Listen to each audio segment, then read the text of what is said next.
behind the scenes with future country rock blues kings and queens. Discover them first with Palm Mash TV. Palm Mash TV.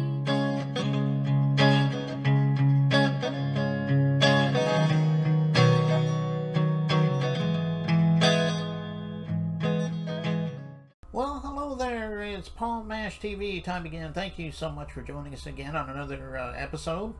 We have a great interview coming up in just a moment, but before we begin, if you click that subscribe button and bell buttons below you there, you're always going to know what the latest interviews are, so check that out. And leave a comment on the comment section below. We'd love to hear from you there. And also, if you pay attention to the description part as well as the closing credits, we're going to have contact info for you, so I hope you'll stay tuned for that. From Oak Harbor, Washington today, we have Krazy K-Loe, a very awesome artist. He's also a DJ and producer and so forth. And I know you're going to love this guy, and we're going to get to that in a second. But first, here's another quick word from the K-Loe Show, as well as Woody's Drumsticks. And type Palm Mash TV at Woody's Drumsticks at checkout, and you'll get 10% off your order. So without further ado, we'll be right back right after this. It is Caden from the Caden Gordon Show. Today's best country mix. Check out my show at thecadengordonshow.com.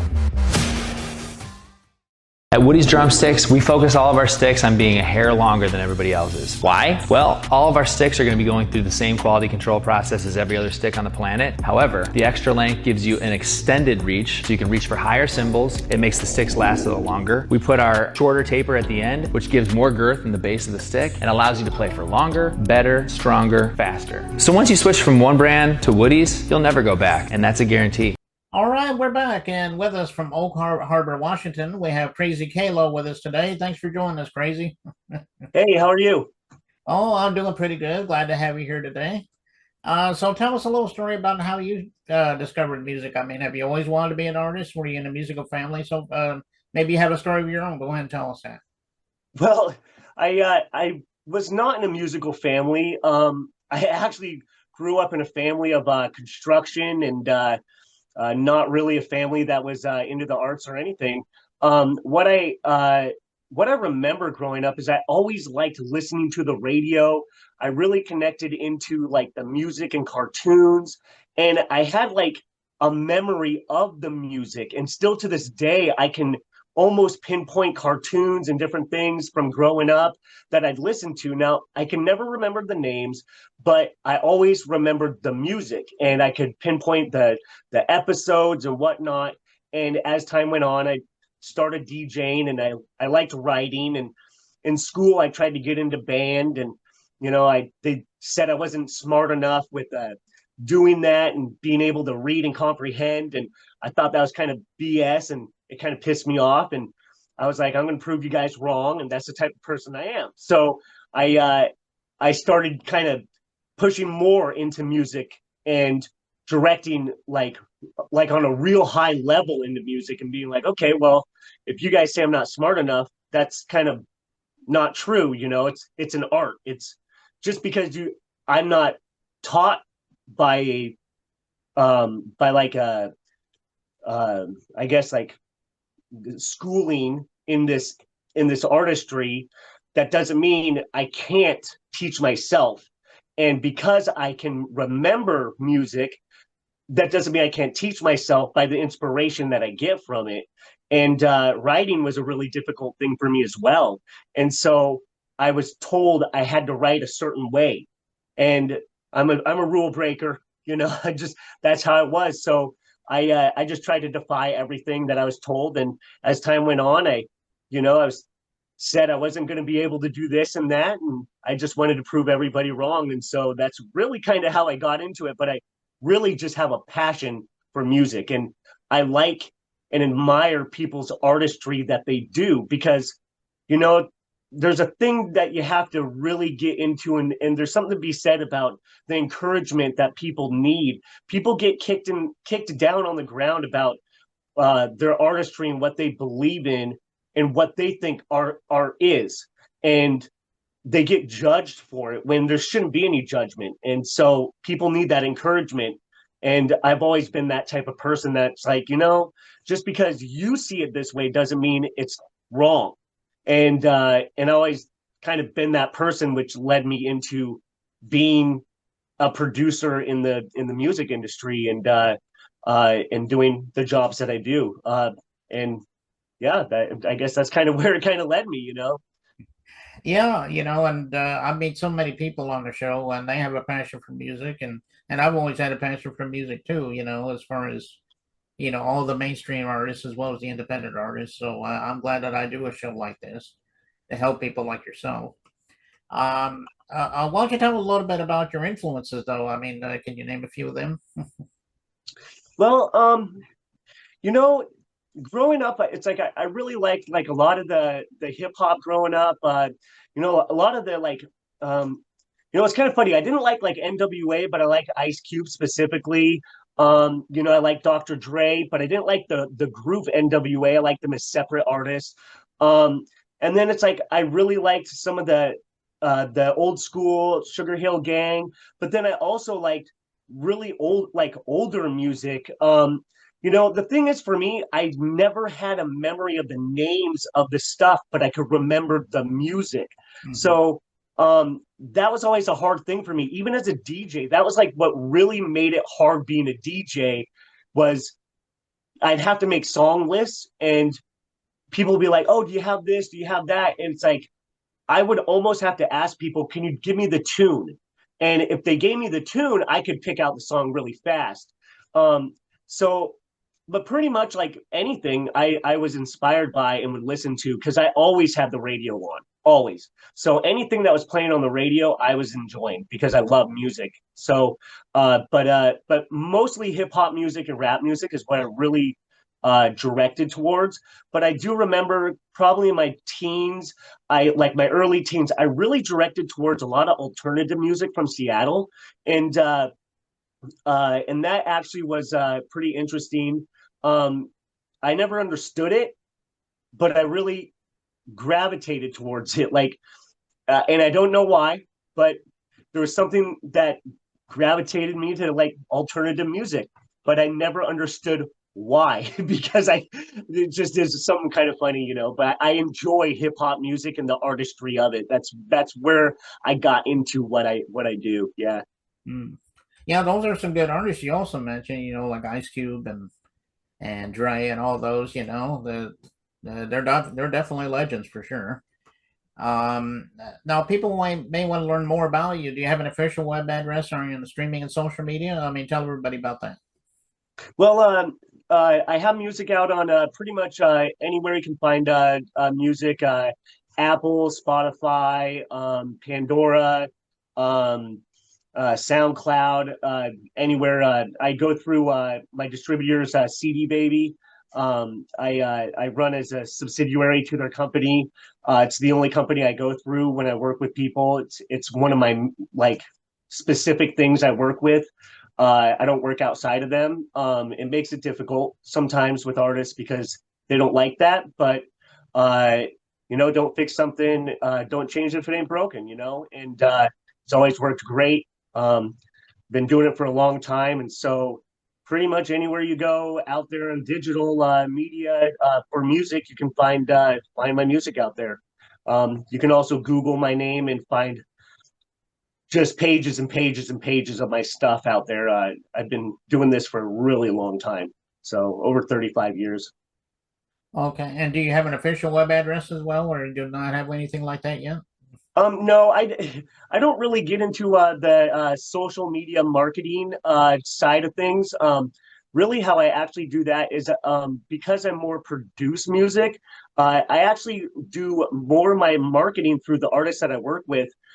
So even though I release my own projects, really my flow of generated audience actually comes through the artists that I work with, and that's how people really actually come to know who I am, which is kind of an interesting way of marketing myself. But there's only so many jobs a person can do as just a single person that runs their own company, and I do a lot of work running my own company. So as person that has a lot of roles, that's pretty much how I do it. So I don't really actually do much internet stuff. So I'm usually making the music and doing admin stuff for people. So yeah, unfortunately. Well, check him out on all those social and streaming medias. I know he would love you for that. And the song we're going to play for you in a minute is going to be called Sinners. It's a great song, by the way. Do you have a story behind this song? We'd love to hear it. Yeah, so this song, it's a remix of an original song that I did about 10 years ago. So there's the seven deadly sins, and there's more. They have brothers and sisters, and the idea behind it is, revenge revenge is a bitch, I know. And so that's the first line in the song, and it's something that like a lot of people really gravitate towards. And there's so much truth to how society is and how we react to things. And when I wrote that song, the interesting thing is my family is on that song. My son is on it and my wife is on it. My son actually was 8 years old and recorded all of my vocals on that song. He's the one that whispers confess my sins in the song. This particular version of the song is a remix done by the Architectonic, which is myself, but it's the DJ version of me. So because I'm a turntablist, I go by that because the music style is completely different than what I do as Krazy K-Loe. I'm a producer as Krazy K-Loe and a lyricist. And so this was done 10 years ago, but I went and remixed it and released another version of this. So this is a newer version that's a remix that has kind of more of a poppier DJ sound. And the original is on the album Awaken the Alliance, which can be found again on all the social media under a Krazy K-Loe album, Awaken the Alliance, versus this particular remix is under the Architectonic UFO album. And so yeah, it's but it's about the seven deadly sins family members, and that's there's a lot of story behind the reasoning of writing this, and what was going on in my life at the time. But there's like a lot of just crap going on and just negative people. And the interesting thing is the actual song was written probably in about 4 hours by me and my wife. Now recording it was a little bit different, but I was like pretty surprised that I was actually able to get my son to go in and record my vocals in my studio. And it was the first time that he had gone in and actually like sat down at my computer and actually like hit record. And I actually was fully in another room and doing it. And so it's actually like a really special song. And the fact that my wife is rapping with me on the song, it's like, it's just kind of like a family track of like, yeah, we're a team, and it's like, and that's really what it is, it's like we ride and die together, it's like, and that's really how it is, like at my household, it's like, and that's just how we are, it's like, so it's like, we're all in it together, it's like the three of us. And so, one of us is in it, the rest of us is there to back each other up. And that's a real good example of it right there. So, I enjoyed remixing that song, and it's probably one of my most popular songs out of the songs that I've released as far as the original. And I enjoyed remixing it. I thought it was a great remix to it and a great different style than the original. So, I would definitely suggest to the listeners, if they do enjoy it or want to hear a different style to it that's a little more aggressive than this version, to go check out the original on the Awaken Alliance album by Krazy K-Loe. To go check that out. It's a little more aggressive sounding. This one wasn't, but I did like how this one came out. It was really good. I think it actually gave a good direction towards also the meaning of the song. Okay. Well, that's a great story there. And again, as I said, I love this song. You guys are going to love it too. And we'll get to that in just a second here, but I think that's all the time we have for now. But I want to thank you so much, Krazy K-Loe, for being on the show. Come back anytime you want to plug something new. Maybe we'll have it back on sometime. All right, thank you. I enjoyed. Okay, and here's the song, and it begins right now.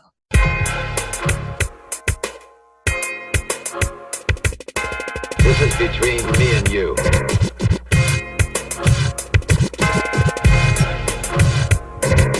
So you think you're tough? How would you prefer me to kill you? The fake will talk. The bitches will flock. Assholes will mock. The truth won't stop. The fake will talk. The bitches will flock. Assholes will mock. The truth won't stop. How does one do that? Like this. Romance is a bitch, I know. You better watch your flow. The way you talk, the way you tiptoe. She'll turn you straight into hostile. And you'll be the main attraction of the freak show. Retaliation is her brother. He's been known to be a cutter. He'll have your life in the gutter where he loves to be a Twin sister, addictive is addictive. She's so submissive and seductive. Deceived by her own deceptions is her most cannibalistic construction. walk in the shadow of the valley. Don't be eating all of his ackee. The fruit that will hurt you badly. And his kids all call him daddy. The fake will talk. The bitches will flock. Assholes will mock. The truth won't stop. The fake will talk. The bitches will flock. Assholes will mock. The truth won't stop. How does one do that? Like this. Human nature is her mother. She'll be leaving you completely smothered. Monstrosity nocturnal, creating Hitchcock's life eternal. Then there comes vengeance, combined by his own elegance. As right and wrong becomes a balance of power violence. It seems so senseless. How will power manifest? Careful as they climb Christianity. You'll be shouting, it is a blasphemy. Proclaiming your generosity. Shouting revenge is just another fantasy. This could make you a joker. Yeah, no joke, get to know that rope. It came from my throat, they should have known. There's no hope, not even for the Pope. The fake will talk. The bitches will flock. Assholes will mock. The truth won't stop. The fake will talk. The bitches will flock. Assholes will mock. The truth won't stop. How does one do that? Like this.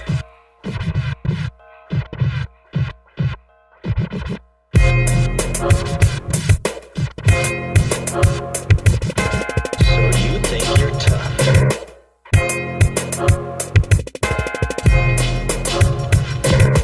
How would you prefer me to kill you? Like this.